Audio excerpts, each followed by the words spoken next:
The man appears to be on a phone call, but he's actually secretly watching a woman on the lawn. Turns out the woman is a doctor from the National Earthquake Bureau. If he can steal her access card, he can get into the bureau. He notices a power socket on the ground. He casually drops his newspaper as if by accident, then pours half a bottle of wine right over it. Once the paper is soaked with the wine, he doesn't hesitate to pour the rest of his coffee on it too. This causes the socket to short circuit instantly. Soon the people doing yoga notice a fire breaking out. Panic spreads among everyone immediately.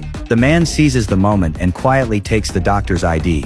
The only witness to the whole thing is a little boy. The man casually unclips a dog's leash, perfectly times it so the dog knocks over a guard rushing to help, then helpfully grabs a fire extinguisher, and makes putting out the fire even harder. After that he smoothly enters the Earthquake Bureau. Using the doctor's badge, he easily opens the lab door. It's Christmas, so everyone is off work. He finds the doctor's computer, connects a hacking device through the network cable, then walks out casually and tosses the ID away. The mission for his client is now complete. Before leaving, he sees the kid struggling with a candy wrapper. In a good mood, he decides to help. That's right, by eating the lollipop himself. As a top-level agent, he gets paid to handle all kinds of high-risk assignments. But just after getting paid for this job, he senses that something is off. People on his way home seem to be watching him. When he reaches his floor and pulls out his keys, several mysterious people come out of their apartments too. Only when he peeks through the door does he realize someone's inside. That's when he knows for sure he's been compromised. He reacts immediately, but notices they have a strange kind of stun gun.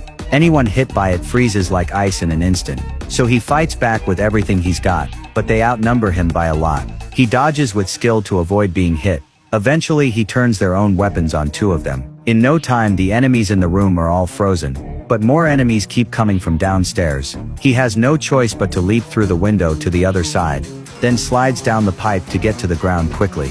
After escaping the danger, he calmly walks away. But as soon as he opens the door, something unexpected happens. A group of strangers kidnaps him, then use a green stun gun to deactivate his frozen state. A woman tells him he's caused a huge disaster, because the client used the bureau's computer to find Santa Claus's location, and has kidnapped Santa Claus.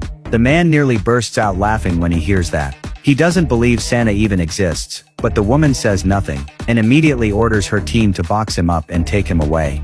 Once he's taken to the base, she tells him this is the mythical bureau. They're in charge of mythological figures around the world, but he still doesn't believe a word she says. Until he sees a fire-breathing horse, and a terrifying flaming pumpkin.